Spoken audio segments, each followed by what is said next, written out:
Hello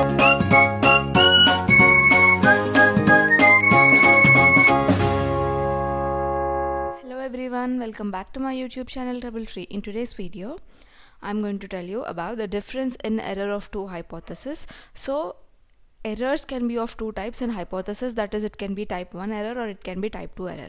So in this video I'll tell you what hypothesis testing is and why we have to discuss about hypothesis testing in this topic, and how do you do the hypothesis testing, and how do you find out the what are the different types of errors we have, right? So at the end of the video you'll be able to know about all these things. And before starting video, let me tell you something. If you have not yet subscribed to my channel, do subscribe and also hit the bell icon so that you can receive notifications whenever I post a new video. And if you're having your exam schedule nearby, just let me know the date of your exam along with your college name in the comment section, so that I will make videos by your exam date and according to your college syllabus, right? Done.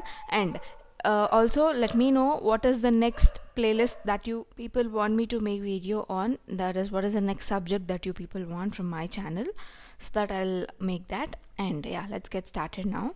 So first, what is hypothesis testing? Hypothesis testing is nothing but we will be evaluating two mutually exclusive statements on a population using some sample of data. So what do you mean by mutually exclusive statements? Two mutually exclusive statements means among these two statements, either this is true or this is true. Any one of them will be true, both of them will not be true. Okay, either this will be true, if this is true this becomes false, and if this is true this becomes false, like that. Okay, both are two mutually exclusive statements, and you're going to evaluate two mutually exclusive statements on a particular population using the sample of data given to you, and you will decide upon the population belongs to which statement, whether it belongs to this statement or whether it belongs to this statement. That is, initially if you consider this as true, then whether it is true or false, right? So that is what you do in hypothesis testing.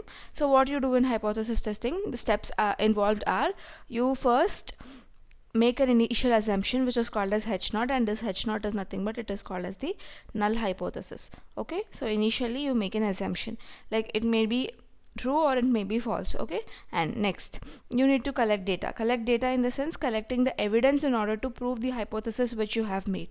Okay, done. Next, in the third step, you need to gather evidences to accept or reject the null hypothesis. So again, here also you are collecting the evidence in order to accept or reject the null hypothesis. Yeah, so 2 and 3 combinedly have set together. So in the second step you need to collect the data, and in the third step you need to gather the evidences which are required to prove the correctness of the hypothesis which you have taken. If at all, if you are not able to gather the evidences, then the hypothesis which you have taken is false, right? And also you should assume an alternate hypothesis H1, and here this H0 and H1 are mutually exclusive. That is, if H0 is considered as true, then this is considered as false. Suppose if H0 becomes false because of the reason that we are not able to gather the evidence to prove H0, then automatically H1 will become true. Okay, done. So this is about the steps which are involved in hypothesis testing. Okay, done. Now, so when you are doing the hypothesis testing, as I said, two errors are possible. One is type 1 error and the other one is the type 2 error. So among type 1 and type 2 error, any of the error can be present in your hypothesis. Okay, so now let us understand what are type 1 errors and what are type 2 errors. So first, type 1 errors means we implicitly know that H0 is correct. So we for ourselves we know that okay, H0 is correct, but we do not have enough evidence to prove that, then automatically H1 is taken as correct, right? Suppose you go to the court and you want to prove someone as non-guilty or non-guilty, I think. Yeah, someone, he did not do any mistake, and you want to prove him that he did not do any mistake. You know that implicitly that he did not, so and so culprit did not do any mistake, but you're not having enough proofs or enough evidences to prove that, right? Then will the court believe that? Will the judge believe that? No, right? Judge will only believe the evidences and proofs, right? So the judge will automatically not believe that the person is not a culprit, and he will punish him, right? So when you don't have any proof to prove the correctness of H0, right, then automatically H1 is taken as correct. Understood? Try to understand. right? So we implicitly know that H naught is correct, but we do not have enough evidence to prove the correctness of H naught. So automatically, without any choice, we take H1 as correct, right? So that is called as the type 1 error. Okay, done. Now what is type 2 error? So here type 2 error means, suppose here also it is almost same as type 1, but we do not have enough evidence to prove the truth of H naught.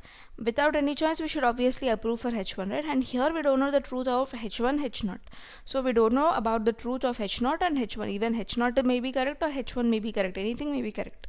So when you are supposed to, support a person among two people, about same, let us take the quote example again. When you're supposed to support both of them, sorry, one among both of them, then you don't know about the correctness of this person and that person, you don't know about anybody. But when you don't have proofs related to first person, then obviously you should go for the second person, right? So like that. So that is type 2 error. Okay, so these are the two types of errors, both are almost similar to each other, don't get confused. Okay, done. And here is a small confusion matrix which tells about the H1, H naught, when you need to reject, when you need to accept and all. Okay, so H naught reject will give you type 1 error.